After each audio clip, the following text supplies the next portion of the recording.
Hello there, you amazing viewers and subscribers, and welcome to a brand new video that is a new series on my channel. It's called A Look Back at the History of Doctor Who. Now, last week I did the very first episode, which was the year of 1983, where I looked at season 20. So in this video, I'm doing something totally different. I'm looking into the year of 1976, and I was actually a bit surprised because in 1976 we had 2 last stories from season 13 and we had 3 stories from season 14. So in total, we had 5 stories broadcast in this year, and literally there's like a 6-month gap in between the Seeds of Doom and the Mask of Mandragora. So there's like a 6-month gap there.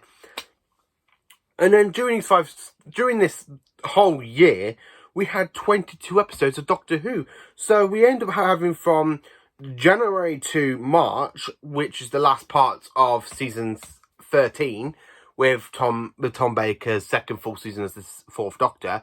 And then in the September's time slot, September to November, we end up with the first 3 stories from season 14. So you can't really moan at that. 22 episodes in a whole year. Admittedly, that we got 2 last stories from season 13, and then we got like 3 stories from season 14. But this is the time I would actually love to be alive. I would love to have gone back in time and gone back to 1976 and just watch these 5 stories. To be honest with you, I would actually like to go back to 1963 and rewatch every single one, every Saturday, from William Hartnell down to Sylvester McCoy. I really would like to do that. Build a time machine, go back in time, get a job, buy a TV, and go back and watch Doctor Who from 1963 to 1989. That's the one thing I would actually like to do. And plus, if I did that, if I built a time machine and did that, I would actually finally get to see the missing episodes. So yeah, I would love to do that. But anyway, this is a look back at Doctor Who. So the year is 1976. We are on the last few stories from season 13.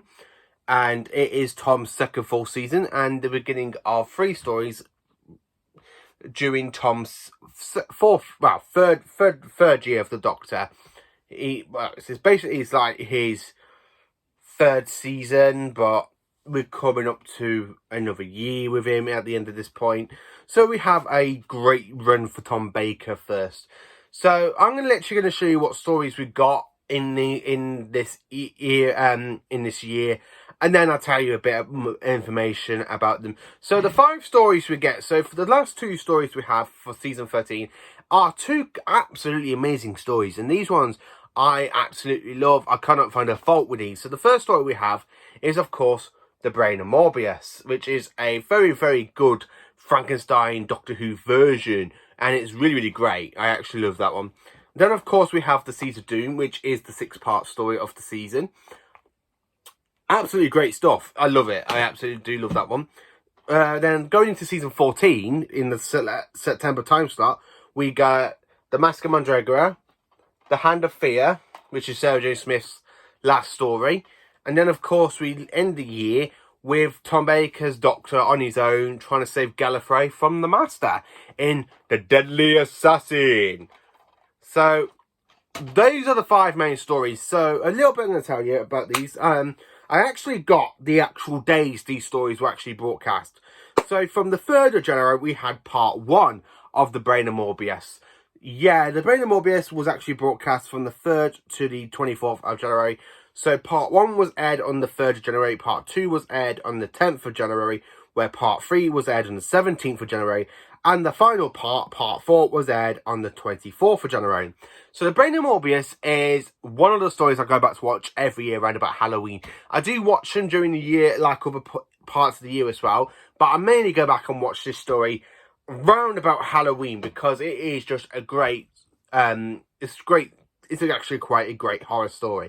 We have the Time Lords dragging the TARDIS onto the planet Khan, even though the Doctor's there with his umbrella and sulking because the Time Lords are messing around with the TARDIS, taking him to the planet Khan, where we have this evil scientist collecting the brain of the most deadliest Time Lord in the whole universe at this point, known as Morbius. So this is where the Brain of Morbius is actually into it, because he's literally, he found his leader, Morbius's brain, that the Time Lords basically killed him on the planet Karn, and they actually get his brain into this kind of like gooey sort of liquid, and this evil scientist has gone around killing aliens that have crash landed on the planet Karn because of something in the atmosphere, and he ends up slicing bits of different aliens and sews them all onto a body, and he's even cut the arm off his servant and put a claw. So when he promised his servant, oh yeah, you can have your hand back, yeah, you do what I say, you get your hand back, and then at the end he finds out his hand is on the body he's built for Morbius. He only needs a head. So during this 4-part story, you have Evil Sullivan basically trying to cut the Fourth Doctor's head off so he can take the Fourth Doctor's brain out and put Morbius's brain in, but he doesn't know he's a Time Lord until later on in the story. It's a really great 4-part story. I've already done a review on the Brain of Morbius early this year, so I will actually put the link at the bottom of this video if you want to watch the full review on the Brain of Morbius. So the next story is known as The Seeds of Doom, and that story was broadcast on the 31st of January to the 6th of March. And of course, this is 6 parts. So part 1, as you all know, was actually broadcast on the 31st of January. Part 2 was aired on the 7th of February. Part 3 aired on the 14th of February. Part 4 aired on the 21st of February. Part 5 aired on the 28th of February. And then, of course, Part 6 aired on the 6th of March. Now, this story sees the Doctor working with UNIT for one last time before the UNIT stories. This is the last one we actually see UNIT in it. We don't see any of the original cast from UNIT. We literally just know UNIT's in it with a new lead chief, and the Doctor's there as their UNIT's, the scientific advisor. Now, we are introduced to a new alien race known as the Krynoids. And these are actually one great villain. I really do enjoy the Krynoids, because these are like a little seed pod sort of alien, and it spreads, and it's a man-eating plant. It can take over your body, make it into like a big gooey sort of alien thing with little tentacles and everything. It's actually a great story, to be honest with you. It's another horror sort of story with a little... You wouldn't expect it with it. Oh, it's just a little seed pod. It's taking over my arm. It's the sky from the inside out. Now, this plant can actually eat anything. It can eat anything alive and take over their body to make it a body for itself, which is the Krynoids' main defense. And I actually do enjoy that. I do like the Seeds of Doom. It's a great story. And it's the last story of season 13 as well. I really do enjoy the Krynoids. The Krynoids is... Even though they actually like use the actual design from the Claws of Axos, they literally just repaint it green instead of orange. They just reused like the Axon's body for the Krynoids body at one point. So it's a bit of, you know what it's like. They can't come up with they didn't have the budget, so they literally just used something they haven't used in a couple of years, which turns out to be an Axon body, which is actually quite a good reuse. So 6 months later, after the 6th of March, we are now jumping into September. So from March up to September, there was no Doctor Who. I don't know if there was any repeats. There could have been some repeats from season 13 in the summer.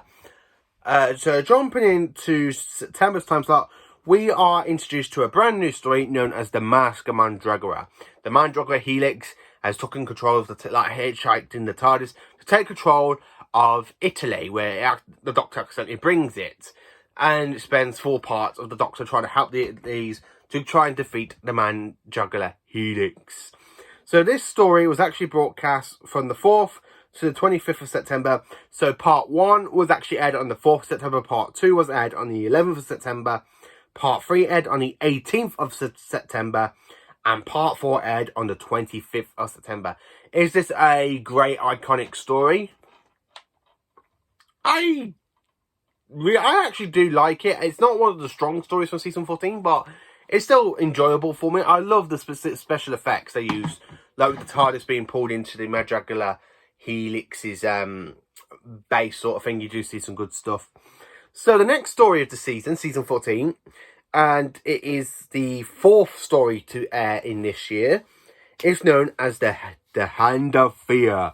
This deadly hand Sarah Jane finds in a quarry after the TARDIS accidentally lands in a quarry that's in the middle of being closed because they're about to explode it. The Doctor and Sarah Jane are caught in the explosion. Sarah Jane is taken to the hospital because she's in a coma because she has hold of a hand, which turns out to be the hand of Aldred Must Live. Who said that? Did you hear that? Aldred Must Live. It must be me saying it. Yeah, Aldred Must Live. The Hand of Fear is a great story as well. So this story was actually broadcast from the 2nd to the 23rd of October. So, as you all know, part 1 was aired on the 2nd of October. Part 2 was aired on the 9th of October. Part 3 aired on the 16th of October. And Part 4 aired on the 23rd of October. Again, this is a great story. We have Aldred. I think he's an interesting villain. So, but when it starts off with the woman version of him, because the hands absorbed radiation from this kind of factory, it's resorbed. The Doctor takes it into the TARDIS, where I like the bit of saying, you can't threaten me in here. You can outside, but you can't threaten me in here. I absolutely do enjoy the Hand of Fear. I like the ending between the Doctor and Sarah Jane, which was actually aired on the 23rd of October. I absolutely do like it when you have Sarah Jane having that tantrum in the TARDIS going, I am going home. I'm sorry, what did you say, Sarah? And then the Doctor receives a call from the TARDIS and goes, a call from Gallifrey. I can't take Sarah to Gallifrey. And then when he lands the TARDIS, it's actually in Croydon, not where she lives. So when you have that massive, great speech with them talking, and the Doctor, and when she goes, "Don't forget me," oh, don't you forget me, Sarah. And then Sarah Jane goes and leaves, and the Doctor takes off to go to Gallifrey. And of course, we end up with Sarah Jane laughing, going, "This isn't Croydon." And then you just have those credits going, meow. So that is Elizabeth Sladen's last story. A little bit of it, a bit information about it. And then, of course, we have into the 5th and final story this year, known as The Deadly Assassin, because Doctor Who took a break for over the Christmas period. So during the December time slot, there was no Doctor Who. So from this story, from the end of this story, that was broadcast on the 20th of November until the January 1977, there was no Doctor Who during that little month of December. So Doctor Who's season 14. This is where Doctor Who does take a break over the Christmas time slot. I believe it happens until round about season 16. I really think season 16, they just don't bother stopping it during Christmas. I think they show it through Christmas. I don't know. So the final story is known as The Deadly Assassin. So part 1 aired on the 30th of October. Part 2 aired on the 6th of November. Part 3 aired on the 13th of November. And Part 4 aired on the 20th of November.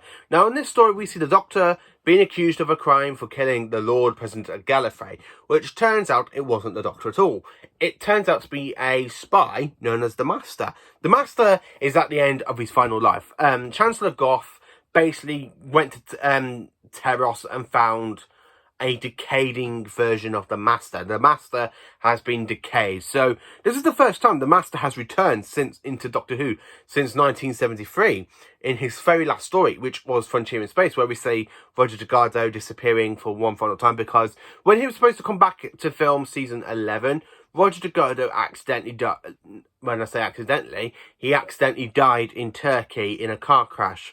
He wasn't driving. The driver that was taking him to the filming set in Italy ended up crashing the car, and it killed Roger Delgado, which is one of the reasons why Jon Pertwee left the role as the third Doctor, because he didn't feel like his family was there, along with Katie Mannigan leaving the year before, and not certain stories being set on Earth anymore with UNIT, so he decides to go, which you can't really blame him. He's had the good run.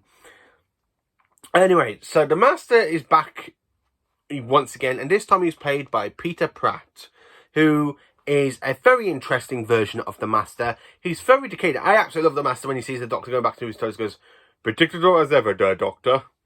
I do enjoy Peter Pratt's version as the Master. So the Master wants to use the Eye of Harmony so he can renew himself, get an extra whole lot of new generations so he can go to his TARDIS and create evil. But he's actually stopped by the 4th Doctor, because While the Master is there watching Goth battle against the Fourth Doctor in the Time Lord Matrix of Gallifrey, Goth dies, and the Master basically fakes his death. So when everybody's there thinking the Master's dead, so the Doctor's there telling the Time Lords everything he knows about the Master, and the Doctor just gets a hunch saying, hang on a minute, if I know the Master, what else to do? And then he goes off to investigate, and then the Master's there, not actually fully dead. He's actually wearing the sash of Rassilon with the rod of Rassilon and trying to open the Eye of Harmony, which he is stopped by the Fourth Doctor.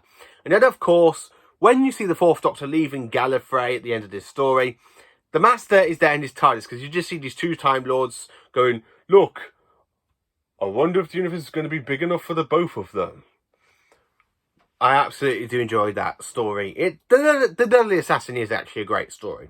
So, over this time period, we have 22 episodes, 5 stories in total, and they're all Tom Baker's. And they are absolutely magnificent. We have 2 fantastic horror stories. We have The Deadly Assassin, which is a great finale story. I absolutely do love that story. I would like to say it's the finale story for from 1976, because Doctor Who did take a break over Christmas until 1977, when it came back for the Face of Evil. So that will be a whole other video of another Doctor Who history look back. I hope you enjoyed this video of me talking about the past of Doctor Who. I hope you enjoyed the video I did last week from 1983, and I'm definitely hoping you enjoyed this video from 1976. What's your favourite story from 1976 out of these 5 stories? Is it The Brain of Morbius? Is it The Seeds of Doom? Is it The Mask of Mandragora? Is it The Hand of Fear? Or is it The Deadly Assassin? Let me know in the comments. Please do like, subscribe and share. And welcome to all you new subscribers. Thank you for subscribing to my channel. I hope you enjoyed this video. I hope you enjoy my channel as a whole. And join me for more Doctor Who content video tomorrow. And have a great day. And I hope you enjoy the look back of Doctor Who's history. In this video, 1976. Join me next week where I will jump further back or forwards to another part of Doctor Who's history. And we can talk about that.